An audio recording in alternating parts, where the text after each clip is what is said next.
Olá a todos, aqui é o professor Luciano. Vamos dar prosseguimento à nossa aula de planejamento de cardápios. Na última aula, nós paramos na abordagem dos cardápios para a clientela, né, contemplada aí pelo Programa de Alimentação do Trabalhador PAT. Né? Nós falamos que as empresas que são conveniadas a esse programa do governo federal recebem subsídios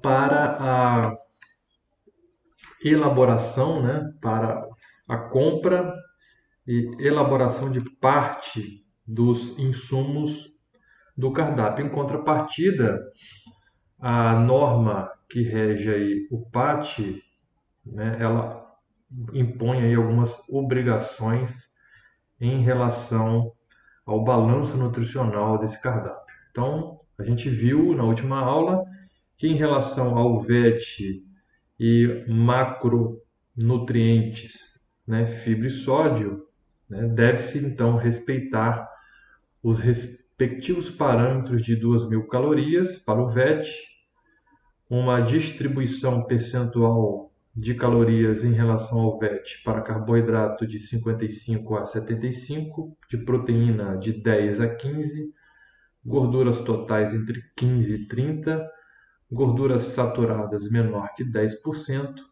fibra acima de 25 gramas e sódio menor ou igual a 2.400 miligramas. A gente também comentou que esses parâmetros eles têm como base o guia alimentar para a população brasileira.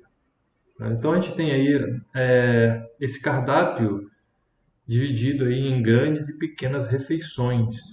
No caso, deverão então seguir a distribuição de macrofibra alimentar e sódio conforme os dois quadros aqui que nós expomos. No caso de pequenas refeições, e aí nós devemos então saber quais são as refeições consideradas pequenas, isso a gente encontra aí nas resoluções do Conselho Federal de Nutricionistas, tá?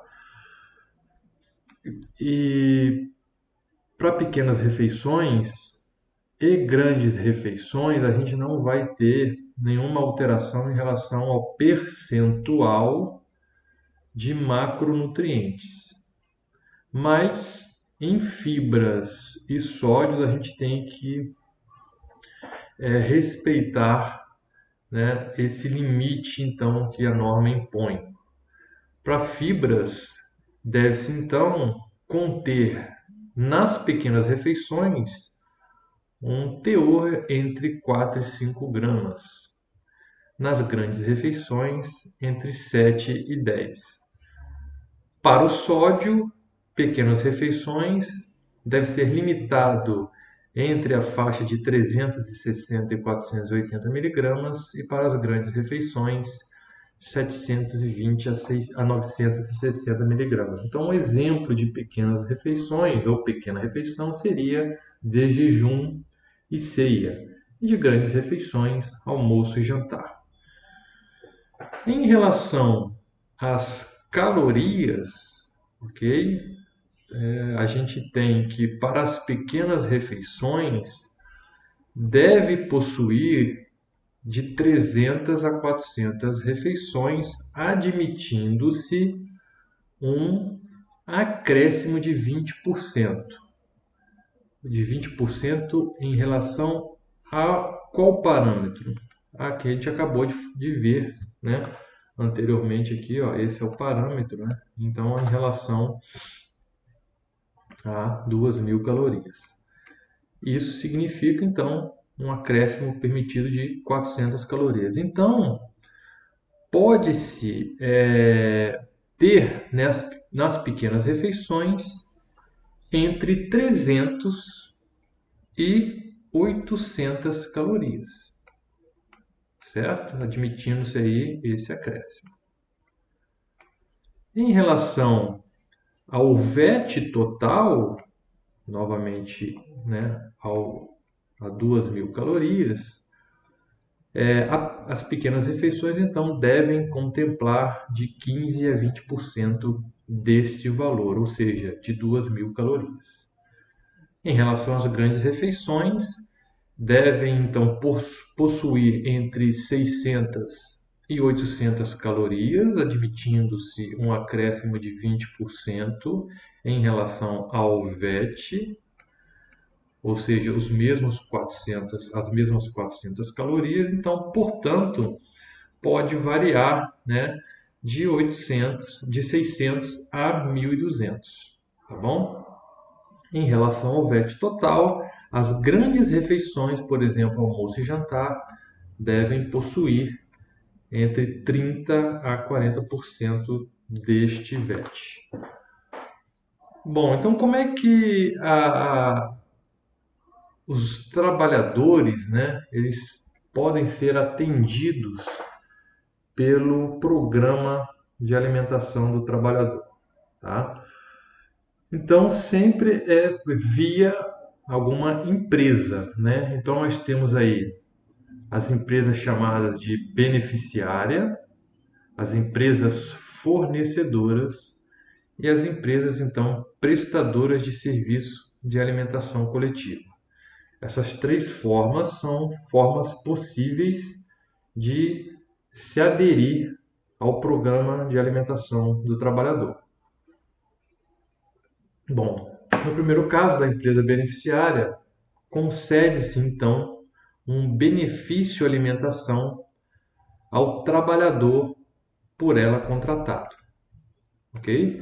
No caso da empresa fornecedora, então ela vai ser a provedora, né, desse alimento, né? Ela prepara e comercializa a alimentação, refeição pronta para o consumo ou pode ser também feita por meio de cestas de alimentos, né? Então, ela provê preparando e comercializando para as empresas que estão aderidas ao PAT, tá?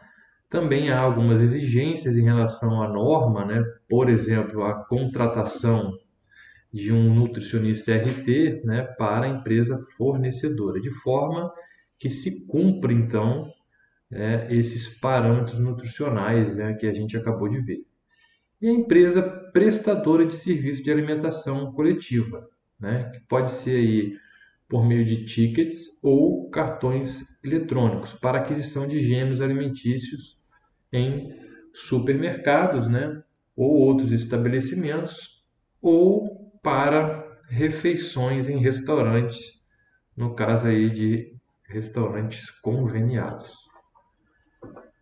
Nós temos uma outra situação que a gente também comentou, que é o Programa Nacional de Alimentação Escolar, que teve no ano passado a, a resolução alterada, né? Então, a resolução vigente em relação às normas, ao equilíbrio de cardápio, a forma de fornecimento dessas refeições, o que é proibido, o que deve ser restrito, está tudo então nessa nova norma, tá? Que é a norma, a resolução número 6 de 8 de maio de 2020. Tá? Então, a abrangência do Programa Nacional de Alimentação Escolar, ou seja, do PNAE, é para os alunos matriculados na rede de educação básica, tá? Educação infantil, ensino fundamental, ensino médio, educação de jovens e adultas em escolas públicas e filantrópicas. Portanto, não cabe a aplicação da resolução de outras normas relativas ao PNAE para instituições desses ensinos aqui, né, do ensino básico, médio e fundamental, da iniciativa privada, tá?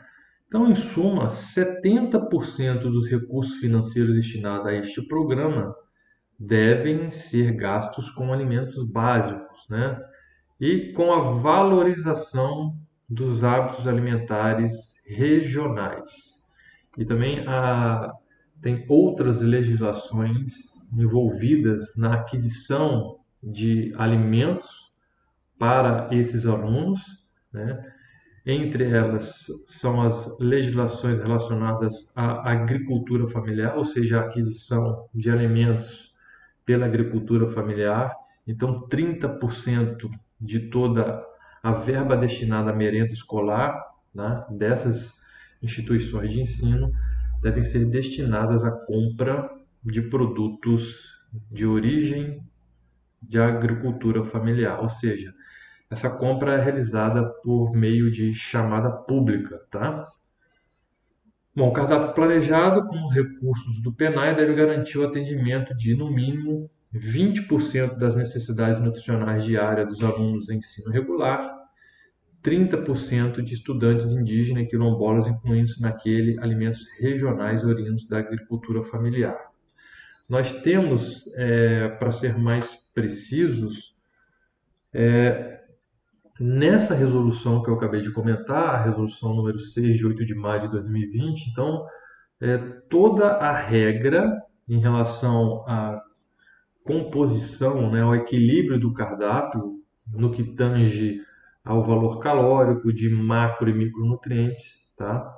Específico aí para cada tipo de educação. Educação infantil, fundamental, ensino médio. Para a educação infantil exige-se, tá? Além dos macronutrientes, que se cumpra algumas quantidades de alguns micronutrientes. Para o ensino fundamental e médio, educação jovens e adultos, apenas calorias e macronutrientes nessa nova legislação. Bom, antes da gente entrar aí no assunto de per capita, né, a gente já trabalhou bastante em relação a esse tema, a esse assunto. Então é importante a gente enfatizar mais uma vez e diferenciar o que é um receituário de preparações e o que é uma ficha técnica de preparações. Então é importante a gente conhecer as diferenças fundamentais para que a gente faça um adequado planejamento dentro do nosso serviço em relação à estimativa de per capita, tá? A quantidade de alimentos que deve ser requisitada em relação ao cardápio planejado e a ser executado, ok? E também em relação aí à padronização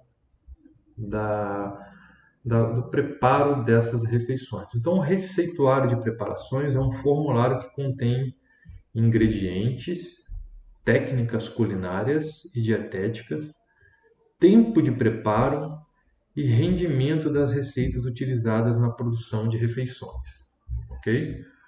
A ficha técnica de preparação é um formulário de especificação das preparações, contendo receituário, padrão de apresentação, componentes, valor nutritivo e aí em relação aos nutrientes que devem ser informados, como a gente comentou, vai depender da clientela específica e ou da exigência, no caso de leis específicas como PAT e PENAI, quantidade per capita. Então a gente já vê uma primeira diferença básica aqui: custo e outras informações a critério do serviço do gestor.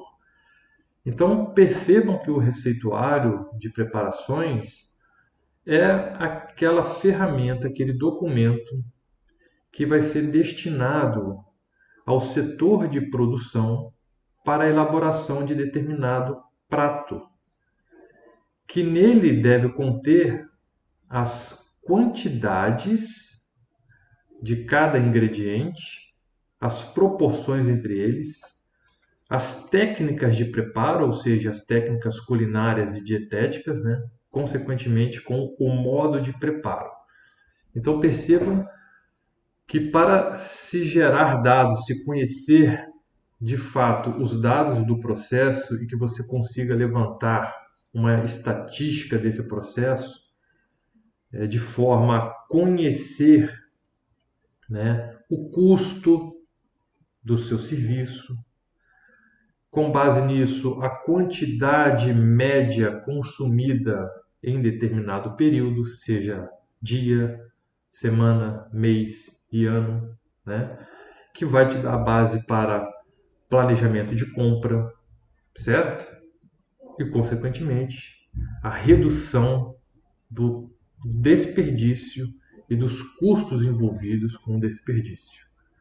Então, a gente não pode deixar de enfatizar que o receituário de preparações é um receituário padrão, ou seja, presume-se que para determinado prato, né, ele seja elaborado sempre segundo uma formulação padronizada em que os ingredientes que o compõem, tá, devam sempre respeitar a proporção previamente definida. Então isso é muito importante para que se não gere dados, né, que vai ser necessários aí para as interpretações que acabamos de comentar, que não represente a realidade. Então não é possível a cada dia se fazer uma preparação, uma determinada preparação com quantidades e proporções diferentes. Então, em um primeiro momento, a gente tem que padronizar com base em quê? Primeiro, na qualidade desse alimento e também nas exigências das necessidades nutricionais, né, daquela clientela específica.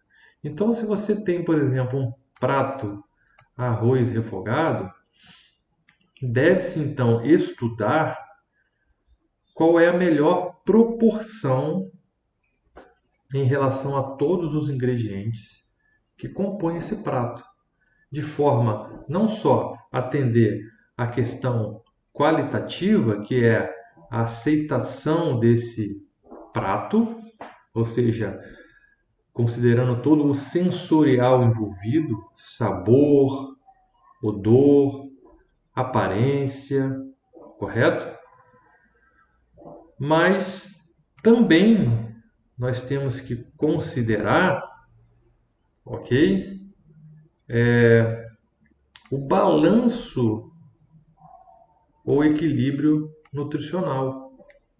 Será o balanço nutricional? Será que esse prato, conforme vem sendo feito ao longo do tempo, né, antes que se institua aí uma padronização, ele de fato contribui para quantidades adequadas de macro e micronutrientes? Na verdade, então a gente tem que pensar não só na qualidade final, mas no balanço nutricional. Será que a quantidade de sódio que é utilizado de forma padronizada nesse prato contribui em relação aos outros pratos para se atingir o limite de sódio diário? Ok? Então veja que é uma questão muito complexa que envolve todos os pratos que são preparados, que são catalogados. Então, com base nisso, a gente precisa padronizar, né, as proporções, de forma a exemplificar que o arroz, por exemplo, e aí como é que eu vou padronizar? Uma outra questão aqui, ó, a qualidade final, todo o sensorial, os aspectos sensoriais envolvidos, o balanço nutricional entre todos os nutrientes que compõem o cardápio, e também a gente tem que fazer essa padronização segundo a nossa tecnologia empregada. Eu posso fazer bateladas, né, de de quanto em quanto tempo, de qual proporção, quais são os meus equipamentos, que tipo de utensílios que eu tenho disponível, tá? Então, a tecnologia disponível do meu serviço também influencia de alguma forma, nessa minha padronização.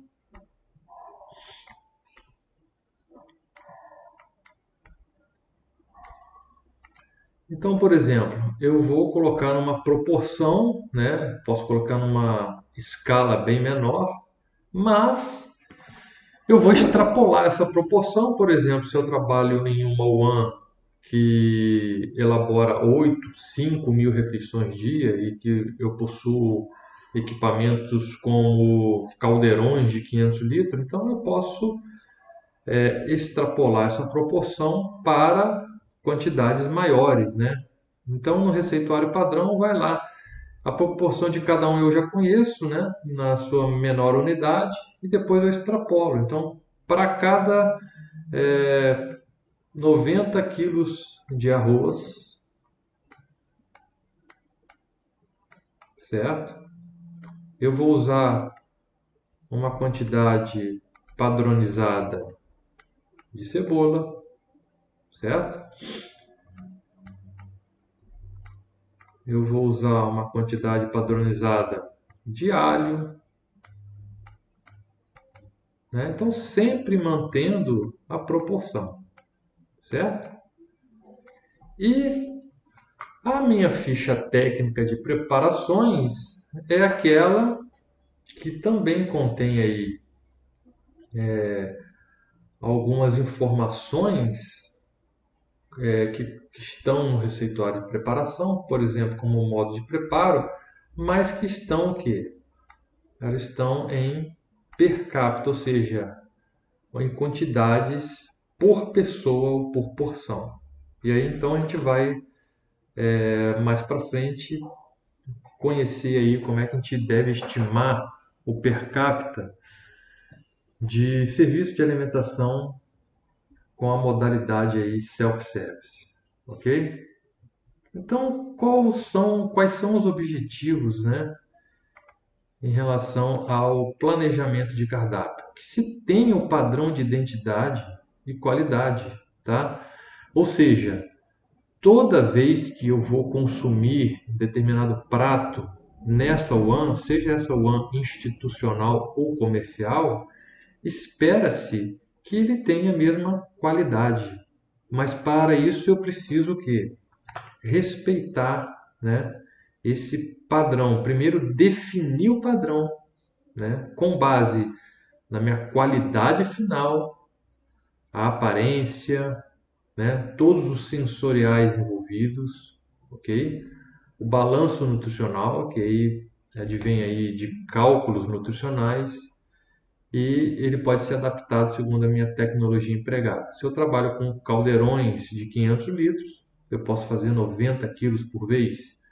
Se eu trabalho numa UAN menor, de porte menor, de repente eu vou fazer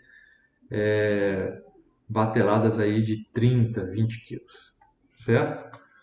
Então é muito importante e o cliente espera sempre isso, né? A mesma qualidade sempre que ele for adquirir determinado produto ou serviço, tá? É óbvio, né? Pensando que a gente trabalha por turnos e com diferentes colaboradores, a padronização nada mais é para que se tenha procedimentos iguais por diferentes pessoas, por diferentes profissionais. Então, não deixar à mercê, vamos dizer, do jeito que cada um acha que tem que fazer, correto? E isso é importante não só em relação à padronização do cardápio, mas na capacidade da UAN, ok, de produzir aquele mesmo produto independentemente do colaborador que esteja presente. Então, é muito importante essa padronização. Então, o nutricionista, de posse aí dos seus conhecimentos técnicos, aliado à experiência e os conhecimentos técnicos específicos dos cozinheiros, dos auxiliares de cozinha, definirão o receituário padrão ou padrão de identidade, né? E uma vez definido, todos aqueles habilitados a elaborar, né, determinadas preparações deverão cumprir na íntegra aquele passo a passo, né, ou seja, o modo de preparo e as proporções dos nutrientes previamente estabelecidas para então que se atinja o pique do produto. Tá? Isso é muito mais comum e muito mais percebido e executado nas indústrias, né, de grande porte. Mas é muito importante que se tenha isso nos serviços de alimentação, porque para que os resultados desse serviço, os dados gerados, a estatística feita de vários índices do serviço, ela seja, né, condizente aí com a realidade do que se calcula, tá? Então, por exemplo, você vai fazer a informação nutricional ou cálculo do cardápio, então você precisa garantir que o seu processo é estável ao longo do tempo, ou seja, que todos pesam, né, ou garantem aquela quantidade de ingredientes sempre que determinado prato é elaborado, ok? Então, o outro objetivo, né, e resultado, na verdade, esperado é a facilidade de modificação de dieta, de receita. Você já conhece quais são os ingredientes componentes, né? E conforme aí um cálculo ou uma nova necessidade, é muito mais fácil de você fazer essa alteração, obviamente com o conhecimento prévio aí desse receituário. Auxiliar, obviamente, como comentamos, um planejamento adequado de compras e controle de custo, ou seja, você conhecer de fato, né, o custo, né, com um valor aí estatisticamente aceito, verdadeiro para aquele índice calculado, né? Menor investimento e risco de prejuízo com estoques vencidos, estragados devido aí a compras exageradas, porque você não tem, por exemplo, noção do que se compra, do que se faz, então fica muito complicado, né? Não conhecer esses parâmetros em relação principalmente ao custo do serviço, né? Fica um serviço com custo elevado, já com uma margem de lucro que não é muito alta, então imagine que isso é um fator aí, vamos pensar aí em relação aos restaurantes comerciais, né? Potencializador, né, do insucesso aí do investimento, né? Rendimento e porcionamento conhecidos, obviamente evita o que? Sobras excessivas, desde que o seu planejamento em relação ao número de pessoas também esteja dentro de uma margem de acerto, né? E a facilidade, obviamente, do cálculo nutricional. Bom, então, o que seria porção para a gente começar aí a discutir um pouco sobre as formas de se estimar per capita, né? É a quantidade per capita ou é a quantidade por pessoa, por cabeça, tá? Referente a um alimento in natura ou preparado, né? Ou algum ingrediente. Ou também a quantidade por pessoa de uma preparação finalizada. Percebam que o per capita nós temos o per capita bruto ou cru de algum ingrediente isolado, ou podemos ter também o per capita relacionado a uma preparação finalizada, ou seja, uma porção, uma parte de uma preparação que em média representa aí o consumo de um indivíduo. É claro que em relação à preparação, nós temos o per capita peso da porção e não necessariamente ali o per capita individualizado de cada ingrediente, até porque dependendo da preparação você tem perda ou aumento de peso, né, conforme o, o estado aí de hidratação ou de desidratação que aquele processo promove, né? Então nós temos per capita bruto, referente a um ingrediente isolado e o per capita da preparação finalizada, que são todos os ingredientes somado aí com o resultado daquele processo, né? Pode ser o processo de uma hidratação, uma desidratação. Então a gente tem, por exemplo, o per capita bruto de um arroz, de fato é só a quantidade daquele arroz bruto ou cru, né, estimado para o consumo de uma pessoa, né, obviamente antes do seu preparo. E nós temos o per capita da preparação arroz refogado, que ali tem, além do arroz, todos os outros ingredientes, além da água que foi incorporada, né, a esse alimento, promovendo aí uma hidratação, fazendo parte do processo de preparo desse alimento, certo? Bom, o cálculo então do per capita, ele pode ser descoberto, né, ou previamente estimado, a depender aí da modalidade instituída aí para o serviço, né, na modalidade de distribuição. Então, quando a gente tem aí um serviço com a modalidade self-service, a gente tem que descobrir, a gente tem que estimar qual é o consumo médio, né, das preparações e, consequentemente, conseguir inferir aí o per capita de cada ingrediente das preparações. Então, uma vez que você tem preparações livres, né, de consumo livre, a gente precisa, para estimar, também uma outra condição, que é não faltar aquele prato, né, durante o tempo de distribuição.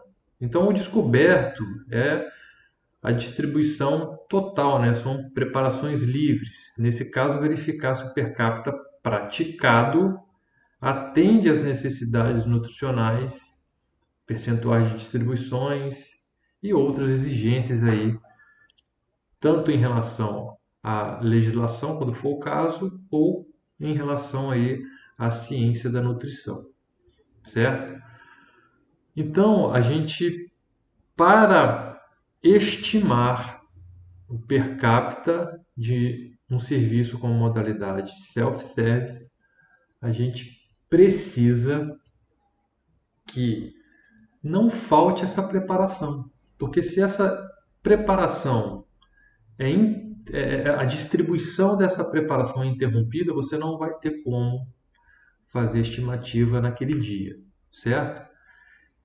E descobrir ou estimar se o per capita praticado em um serviço em que a demanda é livre em relação às necessidades nutricionais, caso se conclua que está abaixo ou acima, né, você vai justificar, primeiro, que é livre a demanda, então é um consumo médio, e se ele está abaixo ou acima, pode então justificar a abordagem aí em relação a essa clientela específica sobre educação e orientação nutricional, tanto para aumentar o consumo quanto para diminuir, a depender do caso em questão.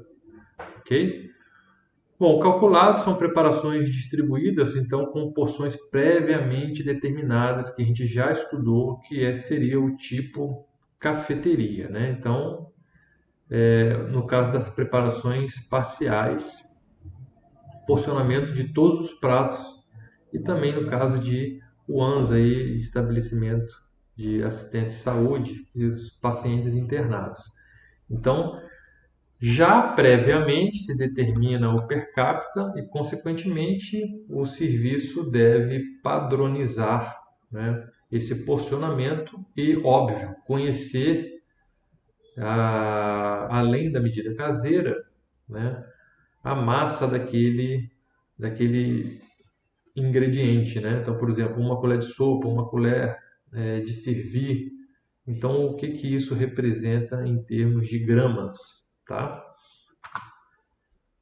Bom, a gente também tem alguns fatores que influenciam, obviamente, no per capita e também no planejamento de compra, que são os fatores de correção, ou também chamado de índice de parte comestível, tá?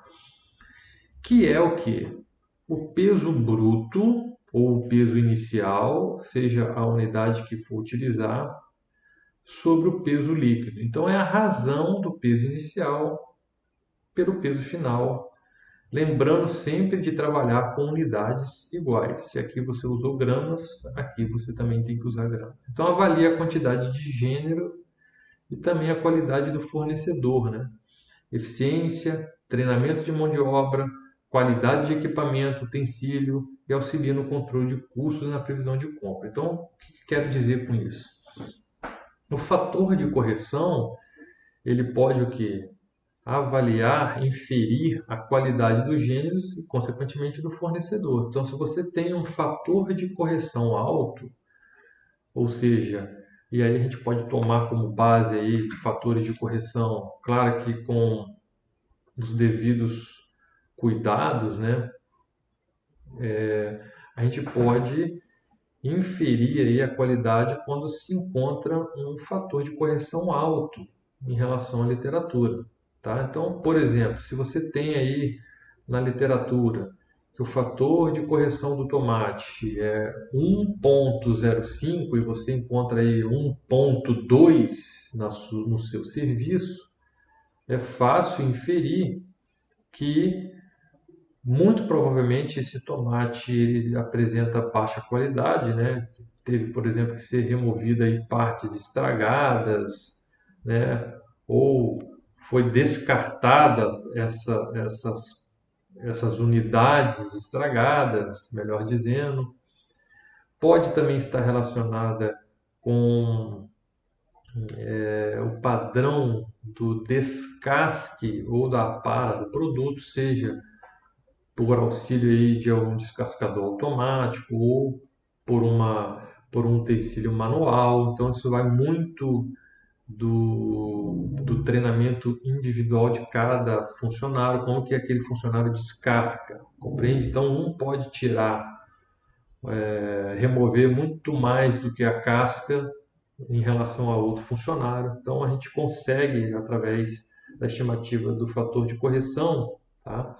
Buscar as possíveis causas desse fator de correção alto e, consequentemente, tentar solucionar, melhorando a relação aí com o fornecedor, com o treinamento da mão de obra, com o ajuste no equipamento, por exemplo, em relação ao tempo em que esse produto fica no descascador. Então, são várias questões que podem estar envolvidas num fator de correção alto, né, tomando por base a literatura. A gente também então tem o fator de cocção, também chamado de fator de rendimento ou fator de conversão, tá? Que é a razão entre o peso da preparação finalizada, né, pelo somatório do peso de todos os ingredientes que compõem aquele prato, exceto a água, ok? Então a gente vai perceber que um fator de cocção, um fator de rendimento maior do que um, há um ganho de peso final, né? E quando ele é menor do que um, você tem então perda de peso. Ou seja, ou você hidrata o alimento, ou você desidrata o alimento. Isso é importante para o planejamento de compra, certo? Se você tem um peso final menor do que o inicial, seja pela somatória do fator de correção e de rendimento, então você tem que realizar a compra baseado aí nesses fatores, aumentando o peso desse produto na compra. A gente tem um exemplo da carne, né, que ela sofre tanto fator de correção quanto fator de rendimento. Então, no fator de correção, em relação ao peso bruto e ao peso líquido, a gente vai ter que após a limpeza de determinada peça de carne, né, ela vai diminuir de tamanho. Então, você tem aí a primeira perda em relação ao fator de correção. Remoção de excesso de gordura, tecido conjuntivo, né? E depois você tem uma segunda perda aí, a depender do processo de preparo, a desidratação dessa carne e a perda de peso dela. Então você tem duas perdas no processo que devem então ser contabilizadas para o planejamento de compra, né? Então vamos abordar aqui um exemplo de cálculo, tá? De fator de rendimento e da estimativa de per capita diante aí de um serviço na modalidade self-service. Vamos colocar a hipótese aí de uma preparação arroz refogado, refeição almoço, com um número de comensais atendidos de 403. Então a gente tem no receituário padronizado, né, em relação ao ingrediente principal, 30 quilos, né, e um rendimento final aí de 6 cubas. Veja que é um rendimento que nos dá um parâmetro qualitativo, ou seja, 6 cubas, tá? Do tipo 2 por 1, capacidade de 31,5 litros, né? Com os seguintes pesos. Então aqui a gente já começa a ter valores mais precisos, ou seja, nós estamos trabalhando já com uma variável contínua, não é isso? Com o peso daquela preparação, né? Então, na cuba 1, obteve-se aí o valor, obviamente a gente tem que considerar aqui, né, ou melhor, desconsiderar o peso, obviamente, do utensílio, não é verdade? 12,2 quilos de arroz somente. Então, a gente tem que desconsiderar aí o peso da cuba, peso da tampa, se for o caso, né? E aí a gente tem o peso, né, de cada uma dessas cubas, certo? Então, o somatório do peso dessas preparações finalizadas, né, vai me dar aí o total preparado, né? Então, na cuba 1 teve 12,2 quilos de arroz, na segunda 11,5, por assim por diante, totalizando um rendimento final de 72,9 kg de arroz refogado, ou seja, de preparação finalizada, certo? Nós temos então o nosso receituário, vamos voltar lá, né? Só para a gente, receituário de preparações, ou meu receituário padrão, que na proporção eu vou ajustar para a minha realidade, a minha capacidade produtiva. Então, eu coloco para a cozinha o processo produtivo na seguinte proporção: 30 quilos de arroz, né? Cebola 500 gramas, sal 950 gramas, alho 450 gramas, óleo de soja 240 mililitros. Eu posso também colocar em gramas, tudo em massa, não é isso? Em quilos, né? Um total aí de 32 quilos, 140, se a gente for considerar aí a massa desse óleo e não o volume, para ser mais preciso. Então a gente tem aí uma quantidade bruta de ingredientes total de 32 quilos, 114 gramas. Então o fator de rendimento nada mais é que a razão, né, desse rendimento total da preparação sobre o somatório dos ingredientes brutos, e eu vou então ter um valor aqui no exemplo de 2,27. Isso significa dizer que a minha preparação rende 2,3 vezes aproximadamente o seu peso inicial. Bom, per capita da preparação arroz refogado, a gente então vai pegar dos 30 quilos de arroz preparado cru, ou seja, do rendimento de 6 cubas, foram consumidas 4,5 cubas, né? Tendo uma sobra de 1,5 cubas, tá? Com o peso, né, de 23,7 quilos nessas uma cuba e meia, né? Ou nessa uma cuba e meia. Portanto, para o cálculo do per capita, procede-se da seguinte forma. Vamos pensar o seguinte: o per capita que eu estou calculando agora é o per capita da preparação finalizada, correto? Eu estou pegando o meu rendimento total menos o que eu tive de sobra, né? E essa sobra, a gente tem que pensar que é a sobra do balcão térmico, é uma sobra eventualmente da panela, tá? É uma sobra que está acondicionada em cubas na estufa, no refrigerador, na geladeira, no freezer, tá? Tudo que foi produzido, porém que não foi distribuído. Obviamente, dentro desse lote que não foi distribuído, nós teremos lotes que são considerados sobras sujas e, portanto, deverão ser descartadas, e outros que são sobras limpas, né? Que se mantiveram aí sob condições de tempo e temperatura adequados. Então, o que a gente precisa rastrear são essas sobras sujas ou não, ou limpas, para a gente estimar de uma forma mais fidedigna o que foi consumido. Então, nesse exemplo, a gente vai fazer a diferença, né, do rendimento da sobra, tá? E depois simplesmente a gente vai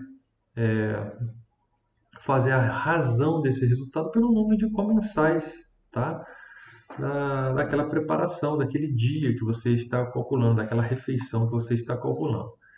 No nosso exemplo, são 413 usuários, então a gente tem aí um consumo médio de 119,13 gramas da preparação finalizada arroz refogado. Bom, agora como é que eu estimo o per capita bruto de cada ingrediente que compõe essa preparação? É simples, a gente vai pegar então e vai considerar que todo esse rendimento de 72,9 quilos de arroz refogado, então é o meu 100%, né? É o meu rendimento final. 49,2 quilos, que é o que foi consumido, ou seja, depois que eu desconsiderei a sobra do rendimento total, vai ser então 67,49% no nosso exemplo. Então, ou seja, o que foi consumido foi 67,5% do que foi produzido. E isso eu posso extrapolar para todos os ingredientes, certo? Então a gente pode passar essa proporção aqui para a decimal, que seria 67 a mesma coisa, né? 67,49% é igual a 0,6749, certo? É só a gente dividir por 100. Então a gente pode estimar o per capita bruto a partir do per capita líquido da seguinte forma, né? Qual é a quantidade inicial preparada, né, de arroz? A gente viu lá no receituário de preparação, 30, certo? Então, mas não foram consumidos 30 quilos, né? A gente teve sobras. A gente viu aqui que o índice de consumo foi o quê? Apenas 67,5% do produzido. Então eu multiplico por esse valor em decimal e vou encontrar que, na verdade, 413 pessoas consumiram 20 quilos 250 gramas de arroz cru, não é? Então eu divido pelo número de comensais daquela refeição e vou encontrar um per capita bruto, ou seja, de arroz cru de 49 gramas, certo? Bom, só para comparar, e a gente vê que tem uma diferença aí significativa de quase 8% se a gente estima o per capita cru, apenas dividindo o nosso per capita líquido, que a gente acabou de calcular, pelo fator de correção, perdão, pelo fator de rendimento, a gente vai achar aí um per capita de 52,5 gramas, né? Eu já arredondei para 53.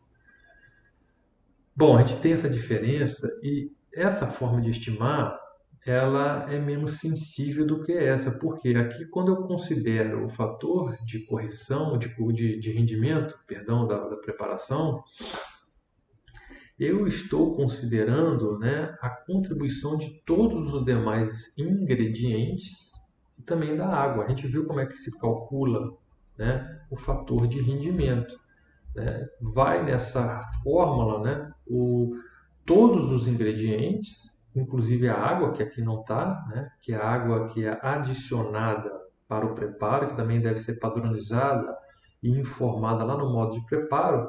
Então, perde a sensibilidade quando eu considero um valor em que está contemplado nele todos os demais ingredientes, apenas para estimar um, né, que é o arroz. Então, mais correto seria a gente estimar com base no que foi preparado inicialmente de cada ingrediente e não em relação ao fator de rendimento, tá? Veja que é próximo, mas a gente tem uma diferença de 7,5%, e se a gente for considerar uma produção, né, de grandes quantidades, isso certamente vai ter um impacto, né, provavelmente aqui na sobra, né, desse produto, e se eu não tiver condições técnicas de reaproveitar, eu vou ter um desperdício considerável. Então, eu indico que se faça a estimativa do per capita bruto dessa forma, né? A partir aí do que foi consumido da preparação, eu tenho um índice, né, de consumo e eu aplico separadamente para cada ingrediente. Então, para o ingrediente cebola, como é que eu vou pegar o per capita bruto dele? Da mesma forma, né? O que foi elaborado na preparação foram o quê? 500 gramas. Então, eu vou começar daqui, ó. Da mesma forma, para o arroz, eu vou colocar 500 gramas ou 0,5 quilos vezes o que foi consumido, né? Esse percentual de consumo. Vou achar o que foi consumido por 413 pessoas. Esse resultado eu divido pelo número de comensais e eu vou achar o per capita bruto. E assim eu faço para cada ingrediente daquele prato que eu estou analisando. Certo, pessoal? Então, aqui está esse exemplo, né?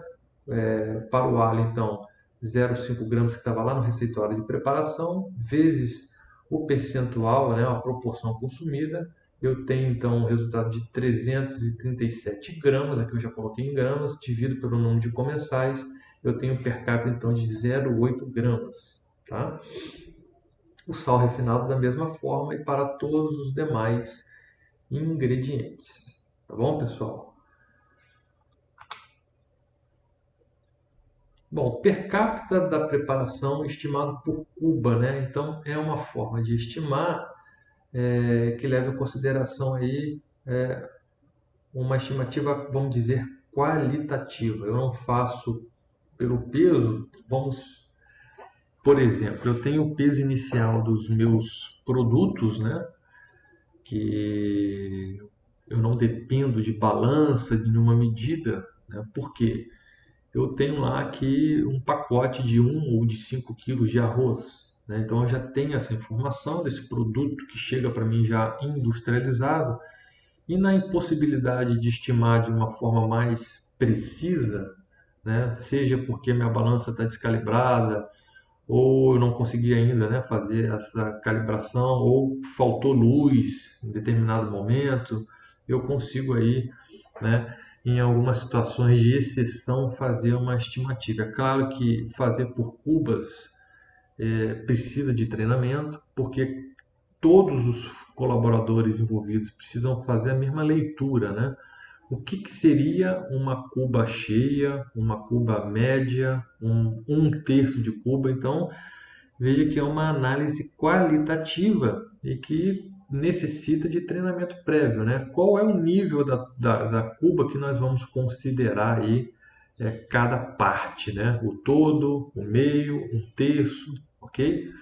Mas é possível aí estimar. Vamos fazer esse exemplo, vocês vão ver que é interessante que a gente consegue aí chegar muito próximo do valor quando é calculado aí por peso, né? Então, o per capita cru, a gente viu então que ele foi de 49,03, mais preciso, né? E utilizando o fator de correção, a gente viu 53. Então, como é que a gente faz, né? 30 quilos, vou fazer para o arroz, né? 30 quilos de arroz cru renderam no final 6 cubas, né? 6 cubas da preparação pronta. E aí, o que foi consumido, né? A gente viu que teve uma sobra de 1,5 cuba. Então, o que foi consumido foi 4,5 cubas. E aí eu consigo, então, achar a proporção, né? Se 30 quilos de arroz cru renderam 6 cubas, para 4,5 equivale a 22,5 quilos, certo? E aí eu vou dividir, eu vou chegar aí num valor aproximado até, ó, daquele valor estimado para o per capita bruto utilizando o fator de correção, não é? Então, a gente tem aí essas diferenças, né, significativas aí. Se a gente for comparar com o slide anterior, né, quando a gente calculou lá pela proporção consumida, não é isso? A gente achou que 20 quilos e 250 de arroz. Vocês se lembram disso? Que a gente dividiu por 413 e achou lá aquele nosso per capita de 49. Fazendo uma estimativa qualitativa de 20,25 foi para o quê? 22,5, né? Uma diferença aí de 10%. Mas vamos pensar aí que é um erro até razoável, considerando que você não está pesando nada, na verdade. Então, até mostra um certo padrão aí de leitura, né, de nível de Cuba, que na ausência de uma balança, né, dá para você estimar. Ok, pessoal? Bom, com base na estimativa por número de cubas consumido, a gente faria assim, dessa forma, o per capita bruto vezes o fator, né, de rendimento, né, a gente teria aí um per capita finalizado, certo? Bom, na verdade, para ser mais preciso, pessoal, para a gente ter o per capita finalizado, conforme eu falei anteriormente, eu deveria não só considerar aqui o peso ou per capita bruto do meu arroz. Como ele já está superestimado, eu só usei ele, tá? Mas o correto seria o quê? Utilizar ele e os demais pesos dos demais ingredientes, tá? Para chegar aí ao peso final. Como ele já está superestimado, eu só usei ele mesmo, tá bom? Se a gente for então fazer o contrário, né, estimar o nosso per capita bruto, né, pelo fator de, de rendimento, não é isso?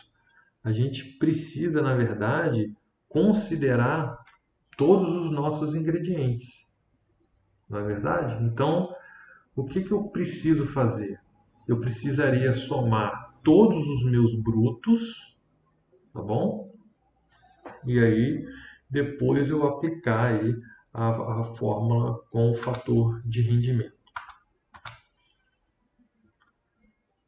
Bom, a gente tem aí o cálculo de per capita, né, por meio de uma leitura então subjetiva do nível da Cuba, quando a gente não tem a possibilidade momentânea de realizar medidas, né? Você está sem luz, sem energia, você está com uma balança que não é confiável, porque não está calibrada, né? Então a gente pode lançar a mão aí disso, tá bom? Um exemplo aí agora de fator de correção que a gente viu seria, por exemplo, uma etapa de pré-preparo de carne, tá? Vamos dar um exemplo aí de um pernil suíno desossado para uma preparação de bife, tá bom? Então, o nosso peso inicial a ser manipulado, já previamente calculado para atender determinada população, né, determinada clientela, seria de 90,2 kg, tá? E o meu peso líquido de 78,260 quilos, ou seja, eu tive uma perda aí, né? A diferença aí de 90,2 kg para 78,260, muito provavelmente aí da limpeza dessa carne, a retirada aí do excesso de gordura, de partes não comestíveis, né? Sebo, tecido conjuntivo, etc. Tá? Então, eu tenho aí um fator de correção de 1,15. Tá? A gente pode aí aproximar aí uma perda de 15%, fazendo essa leitura, né, mais grossa, né? Mas como a gente calcula a porcentagem de perda? Seria então o peso líquido, né, 78,260 kg, dividido pelo peso bruto, 90,200 kg, menos 1 vezes 100. Eu encontro então um percentual de perda, né, desse produto aí para aquela etapa que eu estou analisando, né, de uma forma aí mais bem estimada. Ok? Um outro exemplo, né, preparação aí de um pernil, só que agora não é em bife, é inteiro, né? Então, consequentemente, você tem menos perda, não é isso? Pelo menos na etapa pré-preparo. Você tem aí um exemplo com peso bruto inicial de 89,2 kg, peso líquido de 87,300. Então, o fator de correção é simples, né? A razão é entre o peso bruto e o peso líquido de 1,02. Isso é importante até para você comparar, né, os fatores de correção do próprio serviço, não é isso? Por que que o meu pernil? Aí você vai calculando aí e vai tratando esses dados, esse conjunto de dados para comparar dentro de uma mesma preparação. Então eu espero aí ao longo do tempo, por exemplo, para um pernil suíno desossado preparado inteiro, eu vou ter vários resultados parecidos, ou esperamos que seja parecido, né? De 1,02, de 1,03, de 1,04, de 1,02, de 1,02, de 1,03, né? E aí eu vou ter uma média aí a se esperar para aquela preparação. Qualquer coisa que fuja muito desse resultado esperado já é um sinal de alerta para eu poder então investigar a causa do aumento dessa perda, né?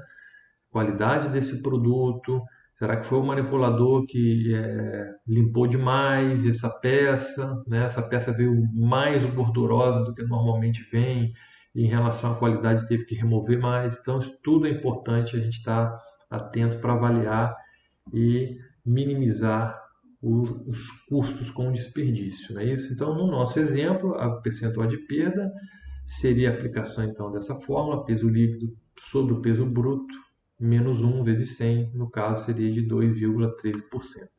Então a gente também consegue enxergar que é, há necessidade da variação, né, da apresentação do cardápio, mas a gente consegue também perceber, né, preparações, vejam que é o mesmo produto e que a gente consegue, por meio aí de técnicas, né, melhorar o rendimento, né, ou seja, diminuir o desperdício, tá, e os custos. É claro que a gente não vai fazer sempre o pernil dessa forma, mas a gente tem que ter essa ideia que é um tipo de preparação que deve ser incluído no cardápio aí com maior frequência.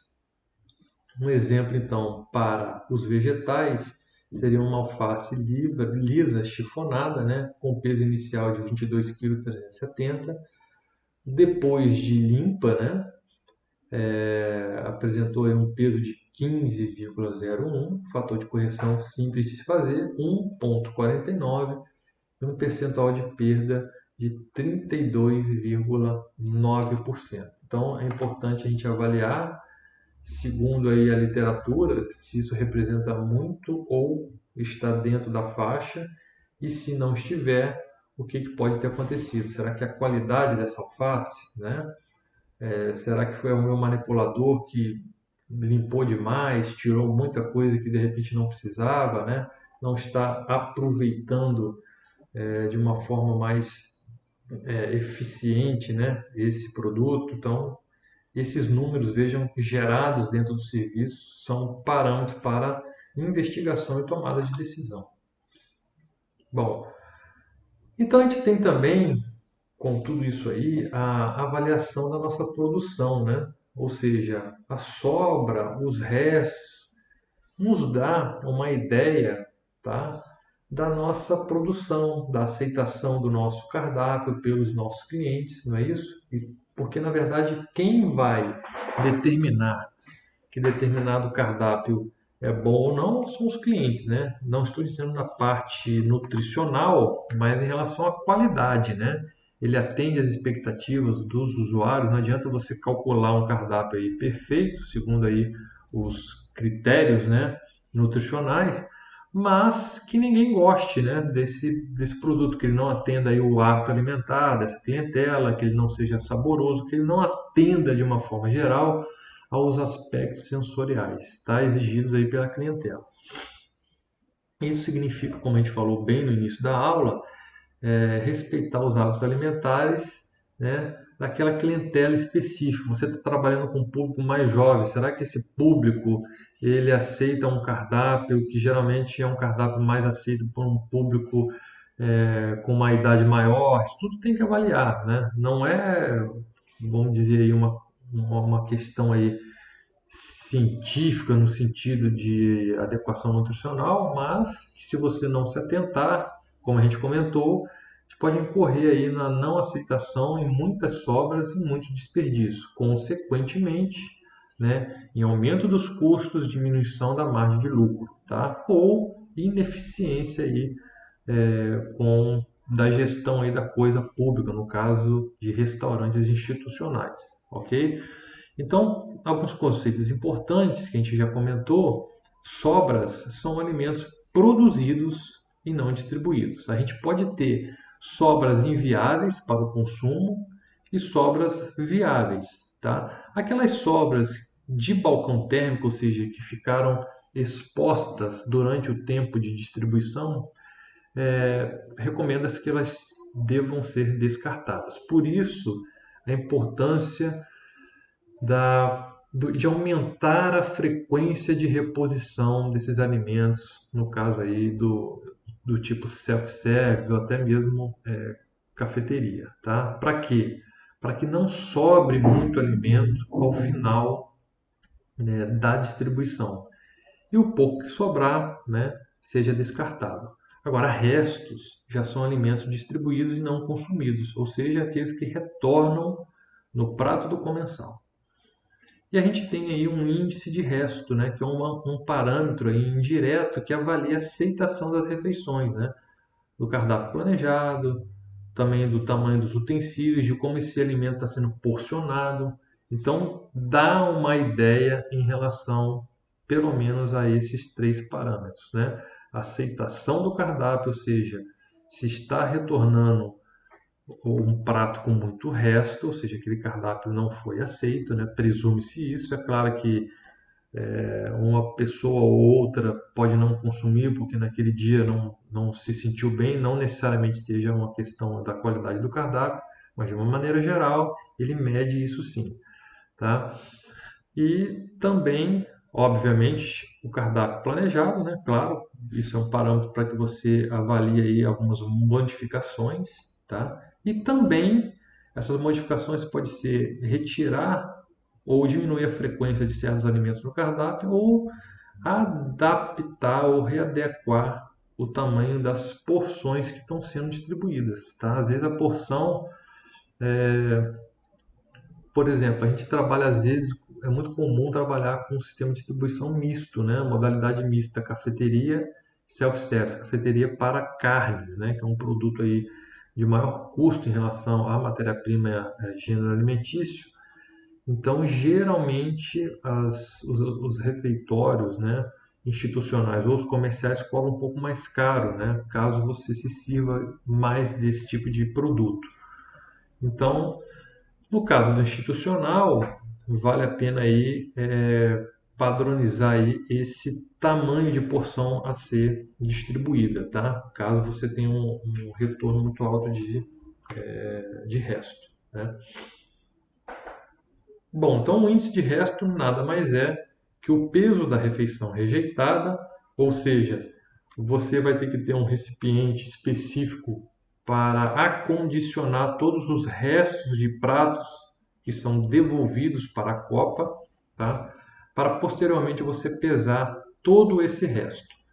A gente tem que pensar o seguinte: o resto é uma mistura de vários pratos, né? Tem arroz, feijão, tem carne, e a gente tem que não permitir, né, que nesses restos sejam pesados ossos e produtos descartáveis como guardanapo, copo e palitos para a gente estimar, né, da melhor forma possível esse parâmetro, ok?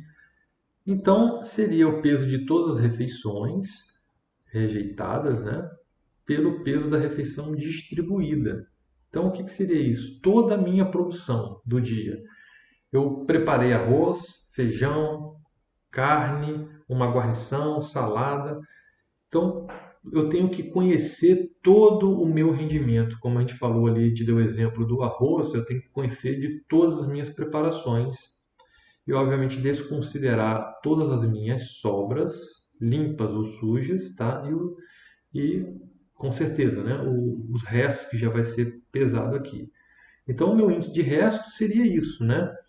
O peso de todas as refeições rejeitadas, de todos os pratos que retornam, né, com o resto de alimento, pelo peso das refeições distribuídas, não produzidas, tá? Distribuídas. Eu tenho um parâmetro que para o ANS, para a população sadia, né, deseja-se um índice de resto menor que 10, obviamente quanto menor, melhor. Menor é o desperdício e o custo, né, por desperdício. E admite-se aí para hospitais um valor menor ou igual a 20% em decorrência aí, de situações próprias, tá? Da internação, do doente, que também pode interferir com o consumo e aceitação das refeições. Então, é um parâmetro que pode ser utilizado, deve ser utilizado para os UANs, para inferir, tá? Principalmente a aceitação desse cardápio, mas também, né, o tamanho aí dessas porções que estão sendo distribuídas, ok? Então, um exemplo aí de cálculo do índice de resto, a gente pode ter aí um determinado cardápio em que tem arroz, feijão, angu, salada de alface e tomate, né? Eu dei um exemplo aí sem a carne, né? Só para a gente ter uma ideia. Então, depois de ter desconsiderado as sobras, a gente então chegou aí ao número de valores, né, distribuídos. De arroz refogado 53,2 kg, de feijão 39,7 kg, de angu 15,3 kg e de salada de alface e tomate 10,2 kg, ok? O peso da refeição rejeitada, ou seja, todo o resto de prato dos comensais foi de 9,230 kg no nosso exemplo, né? Então, o total distribuído é a soma, né, de todas as preparações distribuídas, que vai dar 118,4 quilos, e o resto 9,230 kg. O índice de resto, portanto, é o resto sobre o total distribuído vezes 100. Então, aqui no nosso exemplo, a gente tem aí um índice de resto de 7,79, que atenderia bem aí em relação à aceitação do cardápio, tanto para uma UAN de população sadia quanto para a população enferma, ok? Em relação, então, ao cálculo de cardápio, pessoal, a gente vai dar um exemplo aqui de uma ficha técnica de preparação, que a gente viu que nela deve conter aí os ingredientes e suas quantidades respectivas per capita, os fatores de cocção, de correção, ok? O seu per capita finalizado, custos, etc. Certo? Bom, obviamente, para o planejamento de cardápio, a gente deve estudar uma margem de segurança, principalmente em relação ao tipo self-service, em que você tem população flutuante, ou seja, não é a mesma população todos os dias, né? A gente tem então uma média de consumo que ela pode ser influenciada por diversos fatores, né?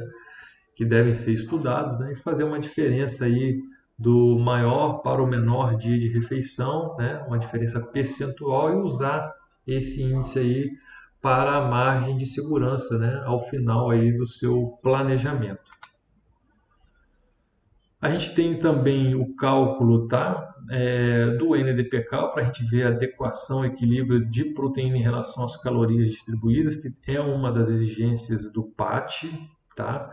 Então, como é que a gente faz isso? A gente vai calcular primeiro a proteína líquida, que nada mais é que a nossa proteína bruta, estimada aí por meio prático, né, das tabelas de composição de alimentos, multiplicada por um fator. Qual é esse fator? Esse fator, então, ele só existe para produtos de origem animal, leguminosas e cereais, né?